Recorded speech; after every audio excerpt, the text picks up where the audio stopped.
Hi, I'm Josh Farrell, Wine Director for Wine Express. Very excited to have a special guest here today. I have Mario Monticelli. He's the winemaker for Trinchero Napa Valley Wines, produces outstanding Napa Valley Cabernets from their 200 acres of vineyards throughout Napa Valley. Mario is someone who grew up in the winemaking business, and it's kind of in his blood. Has worked with some really great wineries in Napa Valley. Started at Trinchero in '07, and we have the Meritage 2008 that we're going to taste today. And this is your second vintage on this wine, right, Mario? Correct, yeah, 2007, brand new project for Trinchero. Built a brand new winery, purchased some new vineyards in Napa Valley, and started a brand new project focusing on single vineyard designate wines mainly, all Napa Valley and Bordeaux. The Meritage is the one wine that I make that's not a vineyard designate. It's Right. the wine where I get to be a little bit more creative using Cab, Merlot, Petit Verdot, and Cab Franc from our different estate vineyards in Napa to create Right.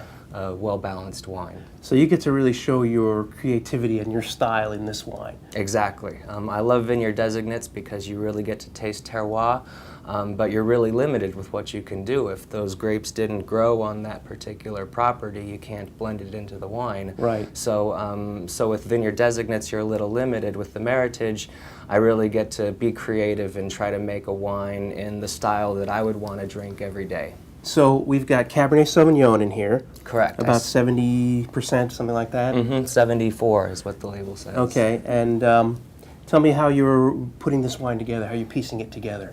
Well, I start right after malolactic fermentation, really. It's a process that takes, me all the way from malolactic, post-malolactic, up through bottling. And it's putting pieces together slowly over time, generally starting with a Cabernet base. I use Cabernet as the focus, it's the backbone, it's the structure. Right. And I use Cabernet from our mainly Central Park West vineyard in St. Helena, our Mario's vineyard also located in St. Helena, and then our Cloud's Nest vineyard located up in Mount Veeder. Mm-hmm. So after I get that Cabernet base put together, I like to use Merlot to kind of, fatten up the mid-palate a little bit. We've got a great Merlot vineyard called Vista Montone down South Napa, so a cooler climate Merlot. Blending that in at about 12 to 15%, just depending on the vintage, really gives the wine that kind of fatness in the mid-palate. And then we've got some really beautiful Petit Verdot that grows in St. Helena at the Central Park West vineyard. Grown specifically for the Meritage. And that kind of adds a spice or a perfume to the wine. Perfume is right? great. I mean, it's very violet-y, it's very floral, and it's got really intense, deep purple color. But yeah, just 5 to 7% Petit Verdot really accentuates the aromatics. And then Cab Franc I like to use just at the very end. The 08's got 5% Cab Franc in it. And that's what I use to really round out the finish. Cab Franc can be a very impacting varietal, so I don't like to use too much. But just a little bit really rounds out the finish and makes the wine really nice and approachable right now. So that's how I do it. Sounds great. And so the idea then is to make a wine that is sort of approachable young, something that you can pop the cork on, let it breathe a little bit, and really enjoy it right away. You could definitely lay it down, but nowadays it seems like people aren't aging their wines for very long, and it's nice to have something that you can open right and away. with the incredible, wonderful flavors on these grapes, why shouldn't you be able to enjoy them when they're still young and vibrant, right? Agreed. The nose on this is remarkable. I'm getting all this sort of boysenberry, blueberry. I'm getting a little bit of vanilla on there, obviously some oak aging on this, clearly. Yeah, there's about 70% new oak used in the Meritage.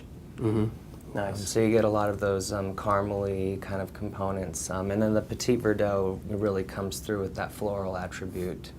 Beautiful nose. Thank you. Let's taste. All right.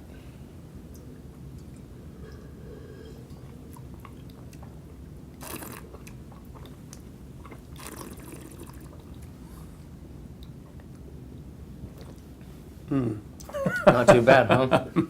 No, very good. Thank you. A lot of ripeness, getting a lot of berry, getting some little hints of of cocoa and anise also on there. And I think that comes from the Central Park West. Beautiful valley floor soil, really well drained.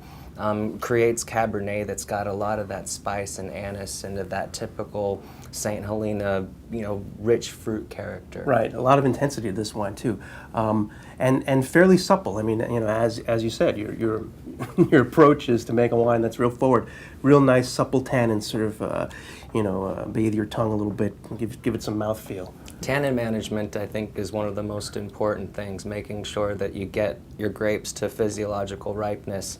And that's one of the beauties about Trinchero is everything is estate. So I have the ability to control irrigation, to control canopy and crop levels, and then ultimately decide the picking date. And so I pick all of my different vineyard blocks in sub-blocks. It's not like I'll go through and pick everything in one day. It might be 5 tons one day and then come back a couple weeks later and 10 tons that day.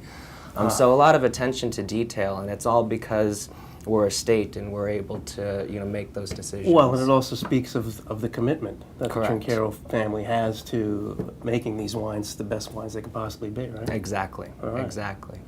Really enjoyed having you. My pleasure, Josh. Thanks Thank you. a lot.